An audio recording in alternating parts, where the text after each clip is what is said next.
اگر اسلامی بہن کے پاس 50 لاکھ روپے کا سونا ہے اور اس پر زکوٰۃ فرض ہوئی ہے، مطلب اور دیگر چیزیں بھی ایسی ہیں کہ اس پر زکوٰۃ فرض ہو جاتی ہے اور زکوٰۃ اس پر فرض ہو گئی ہے، اور اس کے بعد 20-25 لاکھ کا سونا ہے، تو اب جو ہزاروں روپے کی جو اس کی زکوٰۃ بنے گی تو کہے کہ میرے پاس 1000 روپے تو نہیں ہے، میرے پاس تو یہ سونا ہے۔ تو جب آپ کے پاس سونا ہے تو اس میں سے کوئی ایک چیز بیچیے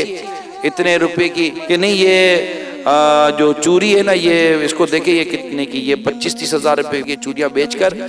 اس کی میں زکوٰۃ دوں گی۔ ہمت کریں گا، اللہ تعالیٰ نے آپ کو دیا ہے نا، نہ ہوتا تو زکوٰۃ نہ ہوتی،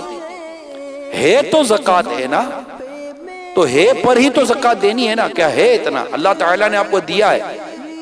تو یہ اللہ کی راہ میں دینا ہے، اس میں دل چھوٹا نہ کرے، خوش دلی کے ساتھ دے کہ اتنا اللہ تعالیٰ نے دیا ہے کہ مجھ پہ اتنی زکوٰۃ فرض ہو رہی ہے، تو یہ دیا اس کا یہ شکر ہے۔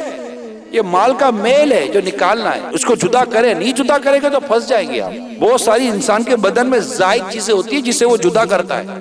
نہ کرے تو پھنس جائے گا۔ اللہ تبارک و تعالی ہم سب کو خوش دلی کے ساتھ زکوٰۃ دینے کی توفیق عطا فرمائے، پوری زکوٰۃ دیں۔